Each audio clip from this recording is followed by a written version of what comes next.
네, 오늘 이 저녁 우리가 함께 볼 하나님의 말씀은 요한계시록 16장의 말씀입니다. 요한계시록 16장, 좀 긴 말씀이지만 그래도 우리가 함께 읽도록 하겠습니다. 한 구절씩 교독하겠습니다. 제가 먼저 1절, 여러분께서 2절 읽으시고 번갈아 가면서 21절까지 함께 읽겠습니다. 요한계시록 16장에 기록된 하나님의 말씀입니다. 또 내가 들으니 성전에서 큰 음성이 나서 일곱 천사에게 말하되 너희는 가서 하나님의 진노의 일곱 대접을 땅에 쏟으라 하더라.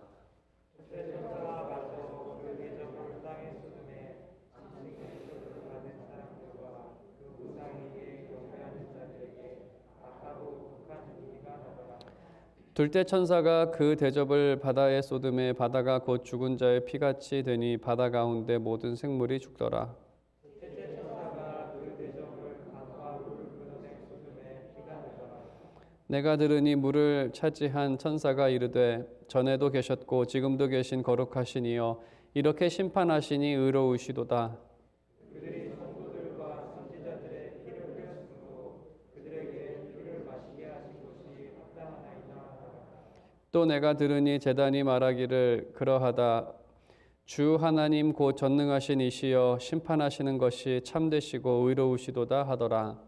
넷째 천사가 그 대접을 해 쏟음에 해가 권세를 받아 불로 사람들을 태우니 사람들이 크게 태움에 태워진지라. 이 재앙들을 행하는 권세를 가지신 하나님의 이름을 비방하며 또 회개하지 아니하고 주께 영광을 돌리지 아니하더라.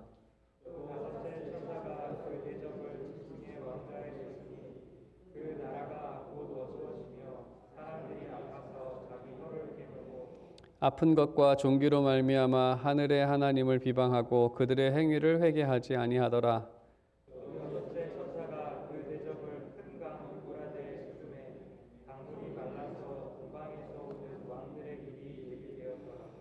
또 내가 보매 개구리 같은 새 더러운 영이 용의 입과 짐승의 입과 거짓 선지자의 입에서 나오니 그들은 귀신의 영이라 이적을 행하여 온 천하 왕들에게 가서 하나님 곧 전능하신 이의 하늘에 있을 전쟁을 위하여 그들을 모으더라. 보라 내가 도둑같이 오리니 누구든지 깨어 자기 옷을 지켜 벌거벗고 다니지 아니하며 자기의 부끄러움을 보이지 아니하는 자는 복이 있도다. 새 영이 히브리어로 아마겟돈이라 하는 곳으로 왕들을 모으더라. 일곱째 천사가 그 대접을 공중에 쏟음에 큰 음성이 성전에서 보좌로부터 나서 이르되 되었다 하시니 번개와 우성들과 우레소리가 있고 또 큰 지진이 있어 얼마나 큰지 사람이 땅에 있어 온 이래로 이같이 큰 지진이 없었더라. 큰 성이 세 갈래로 갈라지고 만국의 성들도 무너지니 곧 큰 성 바벨론이 하나님 앞에 기억하신 바 되어 그의 맹렬한 진노의 포도주 잔을 받음에 각 성도 없어지고 산악도 간대었더라. 함께 읽겠습니다. 또 무게가 한 달란트나 되는 큰 우박이 하늘로부터 사람들에게 내리매 사람들이 그 우박의 재앙 때문에 하나님을 비방하니 그 재앙이 심히 크미러라. 아멘. 네, 오늘은 일곱 대접에 대한 말씀을 함께 읽었습니다. 제가 미국에 처음 올 때 중학교 1학년 마친 겨울방학 때였습니다. 미국에 조기 유학을 오게 되었는데 당연히 그 겨울방학 동안에 중학교 2학년을 준비하지 않았습니다. 왜냐하면 미국에서 새로운 삶을 살 것이기 때문에 다음 학년을 위한 준비는 아무런 의미가 없었기 때문에 그렇습니다. 그것처럼 신앙생활은 지나가는 세상 속에서 새로운 삶을 준비하는 기간으로 우리가 생각해 볼 수 있습니다. 마치 광야에 살았던 이스라엘처럼 애굽을 돌아보지 말고 약속의 땅을 소망하고 새로운 삶의 방식으로 살아가는 것, 그곳에 가서 살아가는 그러한 삶의 방식, 바로 하나님만을 의지하고 따르는 그 삶의 방식으로 그들이 광야를 살았고 또 그렇게 준비를 했던 기간입니다. 신앙생활에 지혜로운 신앙생활이라는 것도 지나가는 세상에 마음을 두지 말고 새로운 세상을 소망하며 새로운 나라를 소망하며 새로운 삶을 따라 살아가는 것이라고 생각해 볼 수 있습니다. 이 말씀을 드리는 것은 우리가 본문을 보면서 기억해야 하는 것은 바로 지나가는 세상에 마음을 두지 말아야 한다라는 그 사실, 그 한 가지 사실을 오늘 말씀을 통해서 우리에게 말하고 있습니다. 그것을 우리가 오늘 함께 찾아보면서 생각해 보도록 하겠습니다. 본문의 말씀은 그 7인을 떼는 말씀, 한 인을 뗄 때마다 뭔가 일어나는 그 말씀과 또 7나팔을 한번 불 때마다 뭔가 일어나는 일, 또 7대접, 이것은 같은 사건의 되풀이라고 말씀드릴 수 있습니다. 같은 사건을 다른 측면에서 목격하고 기록한 것입니다. 마치 사복음서와 같습니다. 같은 사건을 다른 관점에서 보고 기록하는 것과 비슷합니다. 핵심은 동일합니다. 모든 일의 시작과 마지막이 있고 그 가운데에서 믿는 자가 보호함을 받고 하나님의 승리로 끝나는, 하지만 그것이 어떤 고통 가운데 지나가는 모습들을 우리에게 보여주고 있습니다. 그래서 이 7인을 떼는 것, 7나팔, 7대접이 그 핵심은 동일하지만 강조되는 부분에는 조금 차이가 있습니다. 그리고 그 이제 대접에 대해서는 이제 추가 설명이 더해집니다. 전에 그 지금까지 그 보여왔던 그러한 모습들을 추가로 더해서 설명을 합니다. 먼저 대접으로 표현한 것은, 이 대접은 하나님의 진노의 7대접으로 묘사하고 있습니다. 대접으로 표현한 것은 하나님의 진노가 채워졌다는 것을, 그 의미를 전달하기 위해서입니다. 대접이 있고 거기에 진노가 이렇게 채워졌는데 이제는 가득 찼다는 거, 이제 넘쳐서 부어질 수밖에 없는 그 상황까지 왔다는 것을 의미합니다. 죄악이 세상에 가득 찼다는 것이죠. 이 말씀의 의미를 성경 전체에서 생각을 해본다면, 구약에 보게 되면 하나님께서 아브라함에게 가나안 땅을 약속하셨습니다. 내가 이 땅을 너에게 줄 것이다 라고 하시면서 너희 후손이 이 땅을 차지하게 될 것이다 라고 말씀하십니다. 당장 주시지 않는 이유에 대해서 하나님께서는 아브라함에게 이렇게 말씀하십니다. 너의 자손은 4대 만에 이 땅으로 돌아오리니 이는 아모리 족속의 죄악이 아직 가득 차지 아니함이니라 하시더니, 거기서도 이렇게 죄악이 가득 차지 않았다는 그 말씀을 하십니다. 그 땅에 죄악이 아직 가득 차지 않았기 때문에 라고 말씀을 하시고, 그 땅에 죄악이 가득 찼을 때 하나님께서는 여호수아를 통해 그 땅을 심판하십니다. 본문에서 하나님의 진노의 대접은 세상에 죄악이 가득 찼다는 것을 의미하고 있습니다. 이제는 그것이 부어져서 재앙으로 다가오는 것이죠. 하나님의 공의가 이러한 죄악에 대해 진노로 반응한다는 의미도 담겨져 있습니다. 또한 죄악에 찼다는 것은 오늘 5절에서 7절에서 언급하고 있는 것처럼 순교자들의 피가 찼다는 의미도 포함이 되어 있습니다. 세상의 죄악은 무엇보다도 믿는 자들을 핍박하는 모습으로 나타납니다. 우리가 6장에서 말씀을 함께 보았을 때 그곳에서 순교자들이 제단 밑에서 하나님께 간구를 합니다. 언제 공의를 베풀어 자신들의 피를 갚아주실 것이냐라는 그 말씀을 하나님께 묻습니다. 그때 하나님께서 이렇게 말씀하십니다. 그들, 그러니까 순교자들이죠. 순교자들의 동무, 종들과 형제들도 자기처럼 죽임을 당하여 그 수가 차기까지 하라. 그 수가 차기까지. 그래서 본문의 대접은 그 세상의 죄악으로 인하여 또한 그것으로 인해서 핍박을 받는 하나님의 백성, 이 공의롭지 못한 이 상황, 그 대접의 수가 찼다는 것은 하나님의 진노를 더 이상 담을 수가 없는 상황까지 왔다는 말씀을 우리에게 전하고 있습니다. 다른 말로 하면 참 오래 참으셨다라는 그러한 말씀이기도 합니다. 그래서 이 하나님의 약속, 하나님의 나라를 주신다는 것, 그것에 대해서 성취를 기다리지만 또 동시에 하나님의 경고도 성취를 기다리고 있습니다. 세상 나라의 멸망에 대한 경고죠. 이 약속과 경고의 두 가지 성취는 동시에 일어나는 일입니다. 하나님의 나라가 세워지는 것과 세상 나라의 멸망이 동시에 진행된다는 의미입니다. 마치 여호수아 시대에 가나안의 멸망과 약속의 나라가 세워지는 것이 동시에 이루어지는 것처럼 이 두 가지 경고와 약속, 이 세상이 지나가는 것과 새로운 세상이 세워지는 것이 동시에 일어나는 일이라는 것을 우리가 성경 전체를 통해서도 알 수 있고 또 오늘 본문도 그러한 과정을 우리에게 보여주고 있는 것입니다. 지금 우리가 살아가는 이 현재 그 과정 가운데 있습니다. 옛것은 지나가고 있습니다. 그리고 새 것이 왔습니다. 그리고 옛것이 점점 없어질수록 새 것은 점점 더 확장되어져 가는. 그래서 오늘 본문을 통해서 그 과정에서 나타나는 영적인 사실을 우리가 함께 본문의 상징적인 모습을 통해서 함께 묵상해 보도록 하겠습니다. 7가지의 이 과정을 통해서 그 최후 승리까지 도달하게 되는데 첫 번째 4개의 대접은 땅, 바다, 강, 태양에 부어집니다. 땅에 부어지고 바다에 부어지고 강에 부어지고 그 다음에 태양에 부어지는데 이 말씀을 시대적 사건에 이렇게 매칭을 해서 해석하는 분들이 계십니다.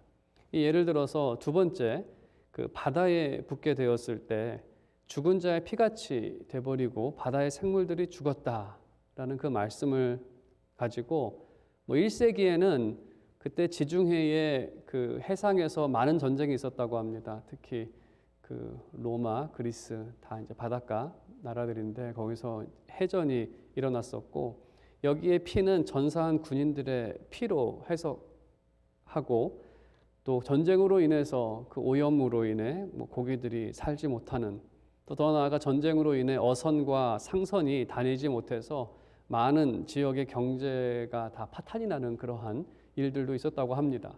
그래서 그것에 대한 그 재앙이라고 해석하는 사람들이 1세기에 있었고요. 21세기에는 또 이렇게 해석도 합니다. 온난화 현상으로 인해서 물고기가 떼죽음을 당하는 그러한 해석을 하기도 하는 정말 좀 그럴싸한 해석이고 특히 4번째 태양이 너무나 뜨거워져 가지고 사람이 죽는 것 또한 오늘날 온난화 현상으로 해석하는 경우도 있습니다. 이것이 이제 매칭하는 방법으로 해석을 하는 거죠. 이 기록된 재앙이 과연 1세기를 위한 것인가 21세기를 위한 것인가 아니면 세대마다 그 시대에 매칭을 해가지고 하는 그 사건을 생각하고 기록한 것인가. 여기에 기록된 재앙은 사실 세상에서 나타나는 모든 재앙을 포함하여 상징적으로 보여주고 있는 것입니다. 그래서 이 상징적으로 보여주고 이렇게 상징적으로 보여주는 것은 영적인 사실을 전달하기 위해서 그렇습니다. 그래서 현시대적 현상으로만 매칭해서 해석하는 것은 옳은 방법이 아닙니다. 이것은 모든 세대를 아우르는 범역사적 기록으로 봐야 하기 때문에 그렇습니다. 단순히 1:1 매칭보다는 범역사적인 그러한 기록입니다. 그래서 계시록을 묵상할 때에는 이 말씀이 전달하는 영적인 사실을 찾아야 합니다. 당연히 우리 시대에도 사람의 어떠한 죄악으로 인해서 일어나는 일들이 있습니다. 자연이 파괴가 되고 정말 고기가 떼죽음을 당하는 그런 일들이 있기는 합니다. 하지만 이러한 역사적 사실 가운데에서 역사적 사실을 우리에게 말하면서 우리에게 전달하고자 하는 그 영적인 메시지가 사실이 무엇인지 찾아야 하는데 그럼 물질 세상에서 일어나는 일들의 이면에 있는 영적인 사실이 무엇인가를 생각해 보았을 때 그것은 사람들의 죄가 하나님께서 지으신 세상을 망가뜨리고 있다는 겁니다. 간단하게 말하면 그러한 거고 또 그것이 이제는 우리가 그렇게 해석이 되어지는 세상을 보면서 그래서 물질 세계를 보게 되면 자연에 대한 착취, 남용을 한 결과가 사실 인간 스스로를 고통스럽게 만드는 재앙으로 돌아오는 그러한 모습이 있다는 것이죠.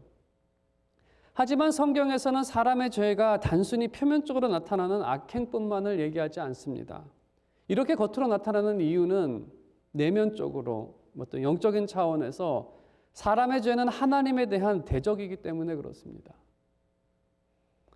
또한 세상은 하나님 편에 서 있는 하나님 자녀들을 조롱하고 멸시하고 핍박하고 죽입니다. 왜냐하면 하나님을 대적하기 때문에 그 편에 있는 자녀들도 동일한 어려움을 당하게 되는 것이죠. 하지만 아주 역설적인 것은 핍박을 하는 자들이 악행한 결과가 더 큰 신음으로 돌아온다는 것입니다.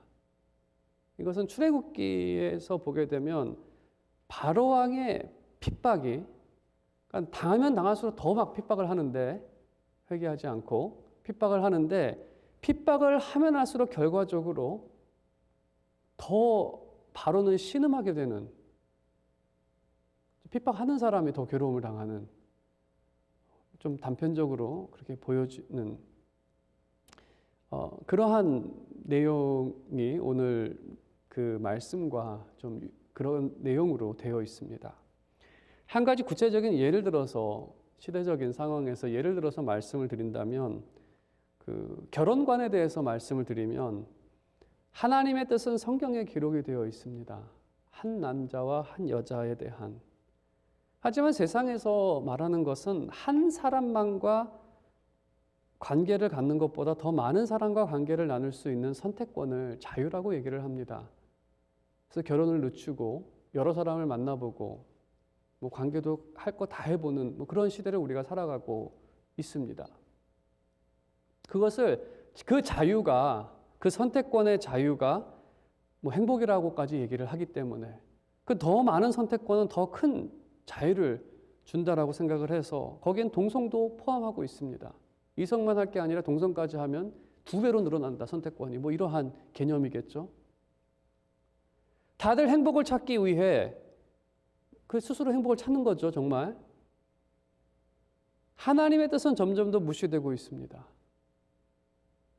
그러면서 하나님만을 섬기는 자들, 따르는 사람들, 그 성경에 말하는 그 결혼관을 갖고 살아가는 그 사람들은 조롱과 멸시의 대상이 되는 시대가 온 거죠.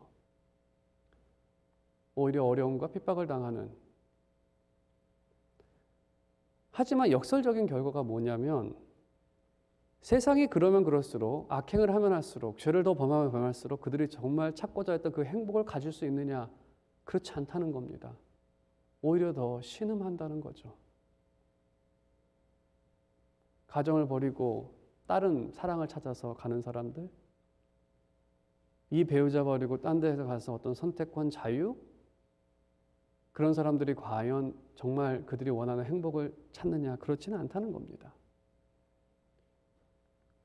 그래서 오늘 말씀을 보게 되면 그러면 재앙을 받는 대상이 누구인가라고 했을 때 2절에 보게 되면 짐승의 표를 가진 자, 사탄에 속한 자, 사탄에 속한 자죠. 짐승의 형상, 우상을 경배하는 자, 그리고 9절에 하나님을 비방하는 자들.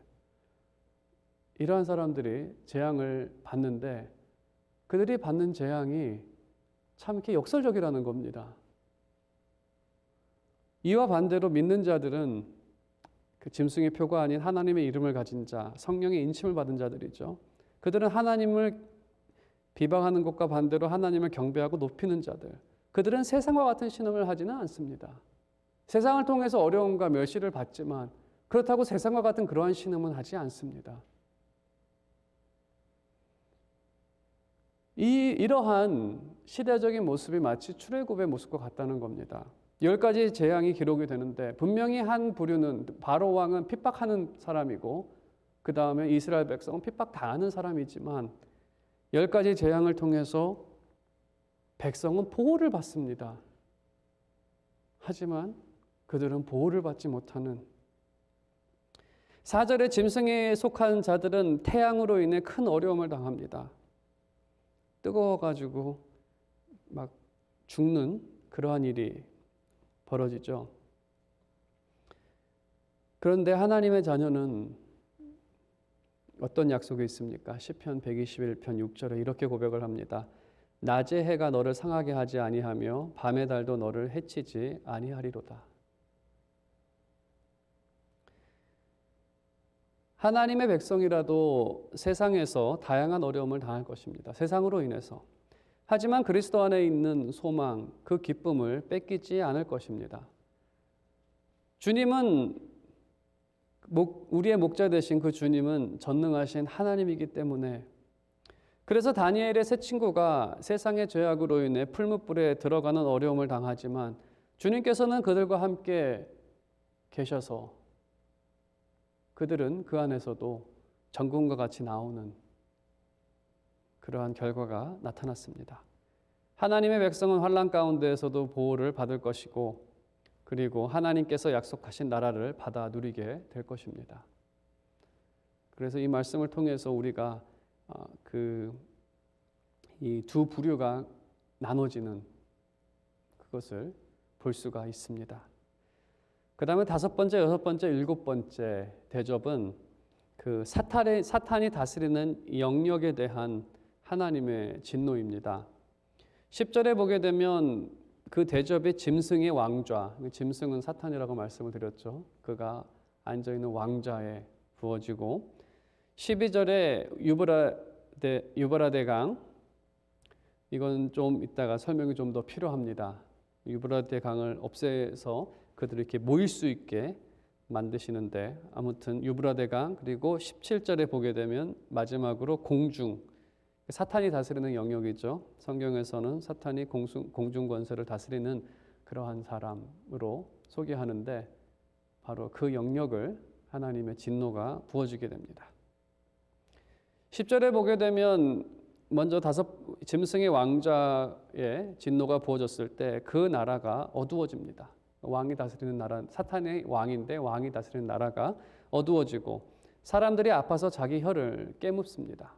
이 말의 의미는 그 사탄은, 짐승은 아무것도 해주지 못하기 때문에 사람들이 할 수 있는 것은 혀를 깨무는 수밖에 없습니다. 사탄이 무슨 힘이 있겠습니까? 그리고 고통은 지속됩니다. 첫 번째 대접이었던 종기가 여전히 그들 가운데 지속되는 것으로 그렇게 나와 있습니다. 아픈 것과 종기로 말미암아. 그러면 그들이 어떻게 반응해야 합니까? 하나님께 회개하고 돌아가면 되지만 그들의 반응은 하나님을 계속해서 비방합니다. 자신이 범하는 악행을 돌아보지 않습니다. 본인이 잘못했기 때문에 그러한 것을 받는다라고 생각하지 않고 하나님 때문에 내가 이렇게 된다라고 생각을 한다는 것이죠. 그래서 회개하지 않습니다. 바로왕과 같은 강박함이 그들에게 있는 거죠.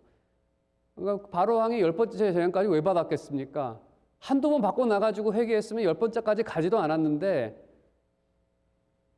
세상 사람들이 정말 죽기로 작정한 사람들처럼 그러한 재앙이 있으면서도 신음하면서도 모든 것을 하나님 탓으로 돌리고 회개하지 않는, 여전히 회개하지 않는, 그럼 왜 짐승을 의지하고 하나님께로 돌아가지 않을까를 생각해 본다면 6번째 대접에 대한 말씀을 보면 그 이유를 짐작할 수 있습니다. 유브라데 강이 없어졌을 때 동쪽으로부터 사람들을 모을 수가 있었다고 되어 있습니다. 그래서 그들은 동쪽으로부터 사람들을 모아서 전쟁을 준비합니다. 사탄은 군대를 만들죠. 큰 군대를 만들어서 주님과 그의 자녀들을 이길 수 있다고 생각하고 전쟁을 준비합니다. 본인이 진다고 생각을 하면 항복을 했겠죠. 하지만 본인이 이길 수 있다고 생각을 하니까 사람들을 마구 모읍니다. 그들은 자신들의 영역을 지킬 수 있다라고 생각을 하고 있습니다. 그 다음 13절을 보게 되면 그 개구리 같은 새 더러운 영이 용의 입, 짐승의 입, 거짓 선지자 입에서 나오니, 이것은 거짓 선지자들을 말하는데 그 입에서 나오는 것은 거짓말이죠. 거짓 승리의 메시지로 세상을 유혹합니다. 그들은 얘기합니다. 우리가 이길 수 있다고, 하나님을. 그리고 14절에 놀라운 이적까지 행하기 때문에 많은 사람들이 이 짐승을 따라갑니다. 그리고 하나님의 자녀를 없애기 위한 마지막 전쟁을 준비합니다. 15절에 예수님께서 하신 말씀을 그날이 도적과 같이 온다는 주님의 말씀을 언급하고 있습니다. 복음서에 보게 되면 주님을 따르는 사람들에게 예수님께서 주신 경고의 말씀입니다. 도적과 같다는 것은 기대하지 않았을 때, 예측하지 않았을 때, 그때 그 마지막 날이 온다는 의미입니다. 복이 있는 사람은 늘 준비가 되어 있는 사람, 다른 말로 하면 그 세상의 유혹에 빠지지 않는 사람, 세상이 스스로 이길 수 있다라고 하는 그 거짓말에 넘어가지 않는 사람을 의미합니다. 16절에 보게 되면 그 사람들이 모인 장소의 이름을 아마겟돈이라고 부릅니다. 히브리어를 그 헬라어로 음역한, 그러니까 소리 나는 대로 적었는데 이렇게 언어가 다르다 보니까는 그 좀 표식이 다르지 않겠습니까? 영어로 이제 마이클이라고 한다면 한국말로는 마이클이라고 적죠. 그거를 이렇게 소리 나는 대로. 그래서 아마게돈도 히브리어 단어를 헬라어로 소리 나는 대로 이렇게 썼는데, 그럼 아마게돈이 무슨 단어인가라고 우리가 이걸 좀 제가 설명을 해드려야 되는데요. 그 먼저 아는 히브리어 하르라는 단어를 이렇게 음역한 겁니다. 그러니까 하르는 산입니다. 산. 하르. 근데 그 헬라어에는 히읗 발음이, 그러니까는 센 발음이 히읗 발음처럼 역할을 하지만 히읗 발음이 없습니다. 그래서 구약의 할렐루야를 신약에서 알렐루야로 이렇게 하는 뭐 그러한 경우도 있습니다. 아무튼 하르라는 그 단어 산 있죠. 그럼 마게돈 산인데 그럼 마게돈은 어딘가? 이제 그런 질문이 생기죠. 그럼 마게돈은 히브리어 어떤 단어를 헬라어로 표현한 것인가라고 했을 때 그냥 언뜻 봤을 때에는 히브리 지명 중에 무기또라는 지역이 있습니다. 무기또를 음역하면은 헬라어로 마게돈이 비슷하죠. 무기또, 마게돈. 그래서 무기또는 사사기 드보라의 전쟁에 있었던 장소입니다. 하지만 무기또로 해석하는 것의 문제는 그곳에는 산이 없습니다. 그러니까 평지이고 언덕이 좀 있는 장소입니다. 무기또라는 곳은. 그래서 어떤 신학자가 아마 마게도는 히브리 단어 중에 무헤도라는 단어가 있는데 무헤도라는 단어는 모임이라는 의미를 갖고 있습니다. 그래서 이 아마게도는 모임의 산을 번역한 거다라고 보는데 오늘 본문을 보게 되면 여기가 사람을 모으는 장소로 그것을 강조하고 있기 때문에 이 아마게돈을 모임의 산으로 해석하는 것이 옳다고 생각됩니다. 그러면 모임의 산, 성경에서 모임의 산이 무엇인가를 생각해 보면 모임의 산은 사실 하나님 나라 하늘을 의미하고 또 시온산을 상징적으로 보여주는 것이 모임의 산입니다. 그럼 우리가 이 아마게돈과 좀 시온산을 좀 대조해서 생각을 해본다면 이렇게 대조가 됩니다. 시온산은 하나님께서 구원하셔서 자신의 이름을 주신 백성들을 모으신 장소입니다. 아마게돈은 짐승의 표를 받은 자신의 사람들을 모으는 장소가 되었고 그 장소는 시온산을 대항하기 위해 사람들을 모아놓은 장소가 됩니다. 이렇게 보게 되면 아마게돈과 시온산에 대조적으로 우리가 비춰지게 되는데 이렇게 모습을 봤을 때 그 사람들을 모으는 이 아마게돈은 바벨탑을 기억나게 하는 저 사람들 정말 망하려고 저기에 모여 있구나라는 생각이 들죠. 6번째 대접, 그 재앙은 바로 그것입니다. 스스로 망하는 거죠. 그것보다 더 무서운 것이 어디 있습니까? 하나님을 대적하는 사람들의 모임을 시편은 이렇게 묘사하고 있습니다. 시편 2편 1절과 2절 어찌하여 이방 나라들이 분노하며 민족들이 헛된 일을 꾸미는가?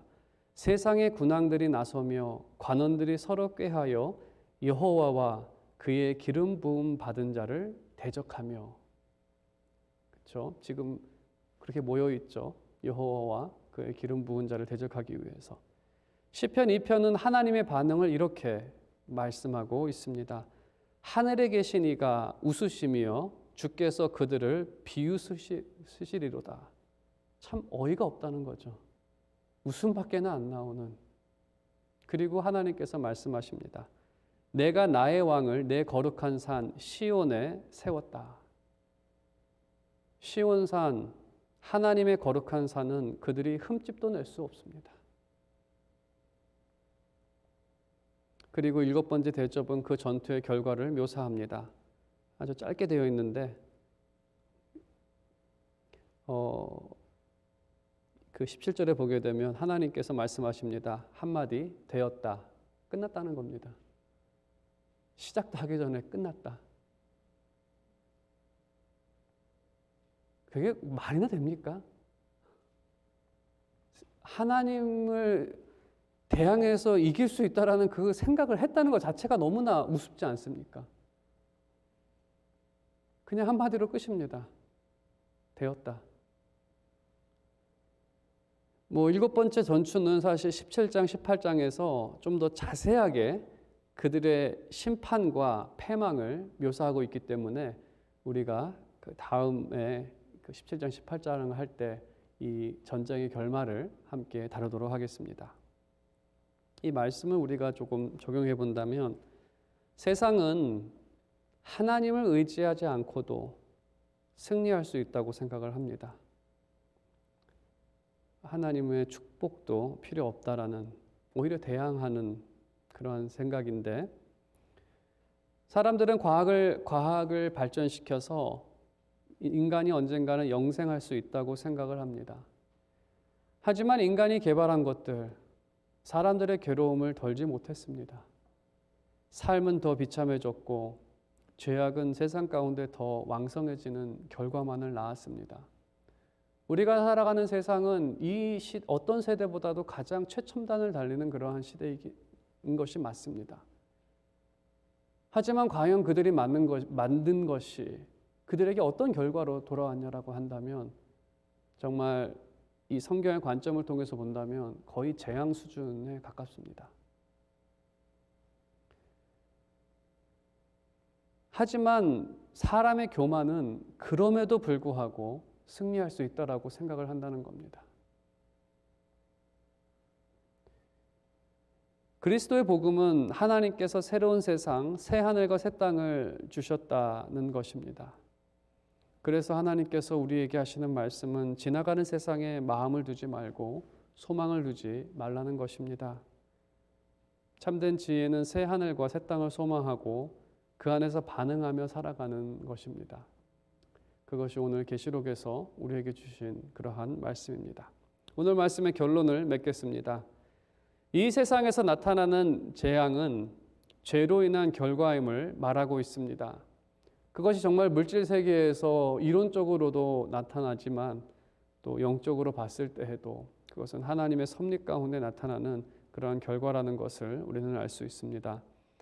믿는 자에게 있는 평안은 세상의 어떠한 어려움도 그들에게 있는 하나님의 약속, 그 나라를 빼앗아 갈 수 없다는 것입니다.